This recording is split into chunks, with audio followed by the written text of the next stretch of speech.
Hello friends, मेरा नाम योगिता दासवानी। आज मैं आपको पढ़ाने वाली हूँ रिलेशनल डेटाबेस मैनेजमेंट सिस्टम। अब रिलेशनल डेटाबेस मैनेजमेंट सिस्टम पढ़ने से पहले हमें ये पता होना जरूरी है कि एक्चुअल में डेटाबेस मैनेजमेंट सिस्टम क्या होता है। डेटाबेस मैनेजमेंट सिस्टम का शॉर्ट फॉर्म होता है डीबीएमएस। डीबीएमएस का नाम लगभग सभी लोगों ने सुना होगा। डीबीएमएस, जैसा कि हमें नाम से ही पता चलता है, डेटाबेस को मैनेज करने का सिस्टम अर्थात database management system. Database management system क्या होता है? डेटा को क्रिएट करने से लेकर उसे मैनेज करना, प्रोसेस करना और अगर उसकी ज़रूरत नहीं है तो उसे डिलीट करने तक की प्रोसेस भी डेटाबेस मैनेजमेंट सिस्टम के अंदर ही आती है। अर्थात डीबीएमएस एक ऐसी प्रक्रिया है जिसके द्वारा डेटा को मैनेज, प्रोसेस, रिट्रीव और डिलीट तक भी किया जाता है। अब हम क्या करेंगे, डेटाबेस मैनेजमेंट के टाइप्स पढ़ेंगे। डेटाबेस मैनेजमेंट 4 टाइप का होता है। सबसे पहला होता है हायरार्किकल, दूसरा होता है नेटवर्क, तीसरा होता है रिलेशनल और चौथा होता है ऑब्जेक्ट ओरिएंटेड। तो हमारे सिलेबस में है रिलेशनल डेटाबेस मैनेजमेंट सिस्टम, तो हमें सिर्फ रिलेशनल डेटाबेस मैनेजमेंट सिस्टम के बारे में ही आगे पढ़ना। डेटाबेस मैनेजमेंट सिस्टम की सबसे ज़्यादा यूज़ की जाने वाली टेक्निक जो होती है वो होती है रिलेशनल डेटाबेस मैनेजमेंट सिस्टम। अब रिलेशनल डेटाबेस मैनेजमेंट सिस्टम में क्या होता है कि टेबल्स के फॉर्म में डेटा का यूज़ किया जाता है। मतलब क्या होता है, टेबल में रोज होती है और कॉलम होते हैं। या तो डेटा रोज के रूप में डाला जाएगा या डेटा कॉलम के रूप में उसमें इंसर्ट या डिलीट किया जाएगा। इससे क्या होता है कि यूजर को डेटा डालने में आसानी होती है और डेटा की लैंग्वेज जो होती है वो एसक्यूएल होती है। एसक्यूएल लैंग्वेज क्या होती है? सबसे इजी लैंग्वेज जो होती है कंप्यूटर साइंस की वो मानी जाती है। तो एसक्यूएल लैंग्वेज होने के कारण सबसे ज़्यादा use relational database management system का किया जाता है। पर इसका एडवांटेज तो ये है कि इसमें मतलब डेटा रोज के रूप में और कॉलम्स के रूप में होता है, तो उसे सर्च करने में या इंसर्ट या डिलीट करने में हमें आसानी होती है। पर इसका एक डिसएडवांटेज ये है कि ज़्यादा अगर हमने इसमें डेटा डाल दिया तो हमारा डेटाबेस जो होगा वो कॉम्प्लेक्स हो जाएगा और हमें उसे समझने में परेशानी आएगी। इसलिए क्या होता है, इसमें दोनों तरीके का वो होता है कि हमें इसके बहुत से एडवांटेज भी होते हैं और डिसएडवांटेज भी हमें इससे मिलते हैं। तो अभी तक हमने पढ़ा कि डेटाबेस क्या होता है और रिलेशनल डेटाबेस क्या होता है। अब हमारे सिलेबस का पहला टॉपिक आता है evaluation of database technology. Evaluation of database technology एक ऐसा टॉपिक है जिसे हमें याद ही करना पड़ेगा, क्योंकि डेटाबेस टेक्नोलॉजी का जो इतिहास है वो कौन से सन में हुआ, उसे किसने किया, जितने भी उसके साइंटिस्ट हैं उन सबके नाम हमें याद करने पड़ेंगे। मैं आपको एक बार पढ़कर सुना देती हूँ, बाकी जैसे ही मैं आपको अपना वो दूंगी, नोट्स दिए जाएंगे आप लोगों को, तो आप लोगों को नोट्स में सारा डेटा उसमें कंप्लीट रूप से मिल जाएगा। तो इसका सबसे पहला मैं आपको पढ़ के बता देती हूँ कि क्या है। डेटाबेस का इस्तेमाल सबसे पहले 60 साल पहले किया गया था। कब किया गया था? 60 साल पहले। साल 1960 में चार्ल्स बेचमैन ने सबसे पहला डेटाबेस डिजाइन किया था। किसने? चार्ल्स बेचमैन ने 1960 में सबसे पहला डेटाबेस डिजाइन किया था।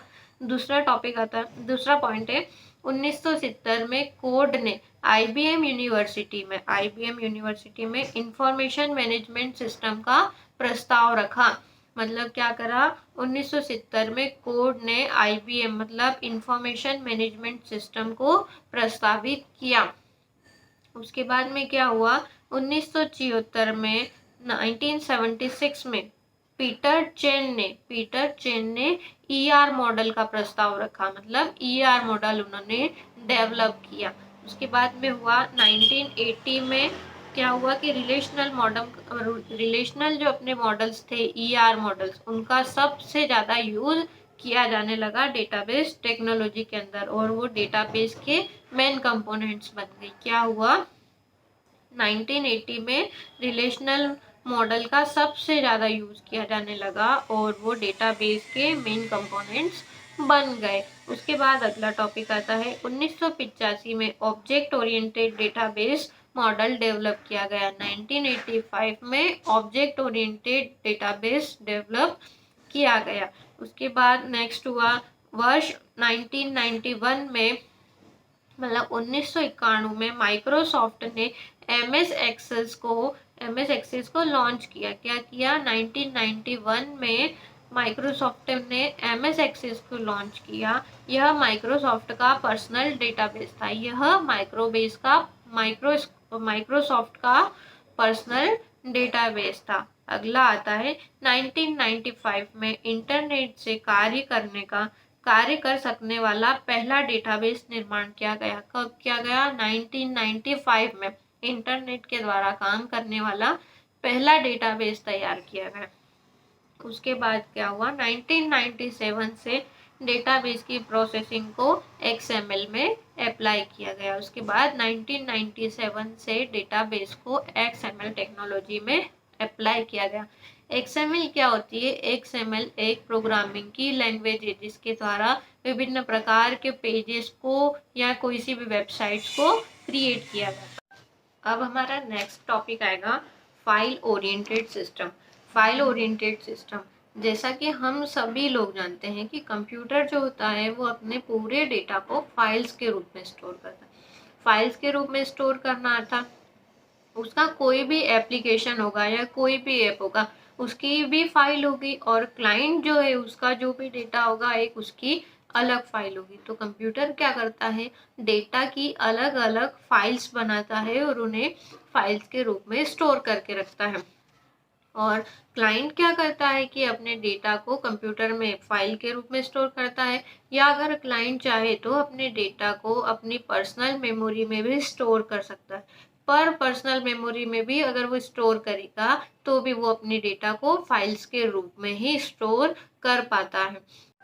तो क्या होता है कि यूज़र जो होता है वो अपने पर्सनल डेटा को पेन ड्राइव्स में, हार्ड ड्राइव्स में, सीडीज में और डीवीडीज में भी स्टोर करके रख लेता है। तो फाइल ओरिएंटेड सिस्टम क्या होता है? फाइल ओरिएंटेड सिस्टम एक ऐसा सिस्टम है जिसमें सभी प्रकार की फाइल्स का संचालन किया जाता है। संचालन करना अर्थात उन्हें क्रिएट करने से लेके एक्सेस करने के बाद में उन्हें मैनिपुलेट करने के बाद में जो यूज़र होगा उसके लिए उसे जिस फाइल की भी आवश्यकता है उस फाइल को यूज़र के लेवल के लिए एक्सेस करना, मतलब यूज़र उस फाइल को अपने उपयोग के अनुसार चला पाए। तो ये होता है फाइल ओरिएंटेड सिस्टम।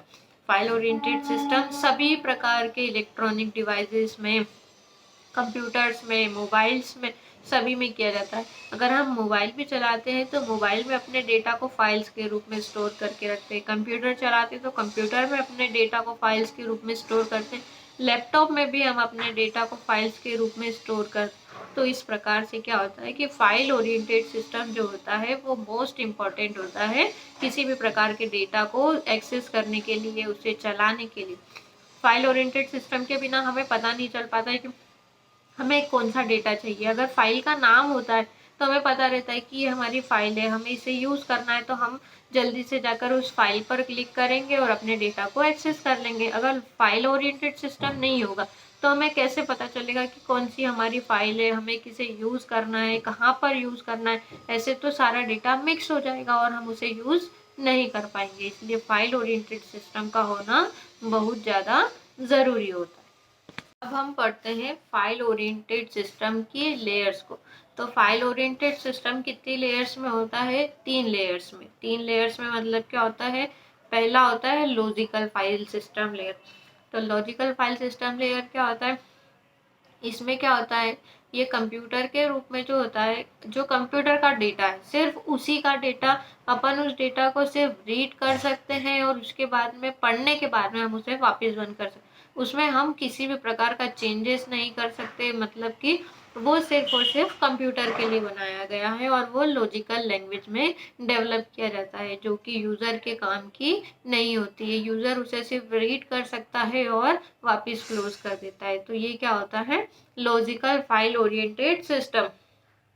दूसरा होता है virtual file oriented system. Virtual file oriented system क्या होता है? ऐसे कुछ सिस्टम्स होते हैं जो दिखते नहीं है पर अपना काम ज़रूर करते हैं, तो वो होते हैं वर्चुअल फाइल ओरिएंटेड सिस्टम। पर ये वर्चुअल फाइल ओरिएंटेड सिस्टम जो होते हैं, ये हर प्रकार की फाइल में अवेलेबल नहीं होते हैं। ये किसी किसी फाइल में ही होते हैं जो अपना कार्य करके और वापस चले जाते हैं। जैसे हम कभी कोई डेटा क्रिएट कर रहे हैं, अगर उसमें स्पेलिंग की एरर है तो वो हमें वर्चुअली रूप से स्पेलिंग दिखा देता है कि ये स्पेलिंग है। अब करेक्ट करना चाहेंगे तो ठीक, और नहीं करना चाहेंगे तो भी ठीक। तो ये क्या होता है, वर्चुअल फाइल ओरिएंटेड सिस्टम। अब थर्ड आता है physical system. Physical file system क्या होता है, फिजिकल फाइल सिस्टम के अंदर हम लोग डेटा को पढ़ भी सकते हैं, रीड भी कर सकते हैं और अपने हिसाब से यूज़ भी कर सकते हैं। और फिजिकल साइज फाइल सिस्टम के अंदर हम अपने डेटा को अपने प्रकार से क्रिएट भी कर सकते हैं। क्रिएट करना मतलब बनाना। हम अपने डेटा को अपने प्रकार से, अपने यूज़ के हिसाब से क्रिएट करके और बना सकते हैं। तो फाइल सिस्टम कितने टाइप्स का हुआ, 3 टाइप्स का। पहला होता है लॉजिकल फाइल सिस्टम, दूसरा होता है वर्चुअल फाइल सिस्टम और तीसरा होता है फिजिकल फाइल सिस्टम। ये 3 सिस्टम्स के द्वारा फाइल का ऑर्गेनाइजेशन किया जाता है, फाइल को ओरिएंट किया जाता है। तो ये आज हमारे 2 टॉपिक्स कंप्लीट हो गए हैं। अब हम अपना तीसरा टॉपिक कल पढ़ेंगे। मेरा नाम योगिता दासवानी। आज मैं आपको पढ़ाने वाली हूँ डिजिटल मार्केटिंग। अब डिजिटल मार्केटिंग क्या होता है, डिजिटल मार्केटिंग मतलब अपने व्यवसाय को ऑनलाइन रूप से प्रचार करना। मार्केटिंग का अर्थ है प्रचार और डिजिटल का अर्थ है इंटरनेट के माध्यम से। अब अपन जानेंगे डिजिटल मार्केटिंग क्या होता है। डिजिटल मार्केटिंग मतलब ये होता है, डिजिटल मार्केटिंग 2 शब्दों से बना है। एक तो डिजिटल मतलब इंटरनेट और मार्केटिंग यानी अपना प्रचार। इसके द्वारा क्या होता है कि जो भी कंपनीज होती है वो अपनी प्रोडक्ट्स का प्रचार, उनकी मार्केटिंग ज़्यादा से ज़्यादा रूप में करती है। जैसे कि आजकल हम लोग देखते हैं, हम कोई सा भी सोशल मीडिया चैनल चलाते हैं या कोई सी भी वेबसाइट्स ओपन करते हैं तो उसके बीच में हमें कुछ भी एड्स दिखाई देते हैं। वो एड्स क्या होते हैं, डिजिटल मार्केटिंग। तो कंपनियां जो होती है वो अपने एड्स का प्रचार करती है और बीच बीच में हमें वो एड्स शो होते हैं। हेलो फ्रेंड्स, मेरा नाम योगिता दासवानी। आज मैं आपको पढ़ाने वाली हूँ डिजिटल मार्केटिंग। अब डिजिटल मार्केटिंग क्या होता है, डिजिटल मार्केटिंग मतलब अपने व्यवसाय को ऑनलाइन रूप से प्रचार करना। मार्केटिंग का अर्थ है प्रचार और डिजिटल का अर्थ है इंटरनेट के माध्यम से। अब अपन जानेंगे डिजिटल मार्केटिंग क्या होता है। डिजिटल मार्केटिंग मतलब ये होता है, डिजिटल मार्केटिंग 2 शब्दों से बना है। एक तो डिजिटल मतलब इंटरनेट और मार्केटिंग यानी अपना प्रचार। इसके द्वारा क्या होता है कि जो भी कंपनीज होती है वो अपनी प्रोडक्ट्स का प्रचार, उनकी मार्केटिंग ज़्यादा से ज़्यादा रूप में करती है। जैसे कि आजकल हम लोग देखते हैं, हम कोई सा भी सोशल मीडिया चैनल चलाते हैं या कोई सी भी वेबसाइट्स ओपन करते हैं तो उसके बीच में हमें कुछ भी एड्स दिखाई देते हैं। वो एड्स क्या होते हैं, डिजिटल मार्केटिंग। तो कंपनियां जो होती है वो अपने एड्स का प्रचार करती है और बीच बीच में हमें वो एड्स शो होते हैं।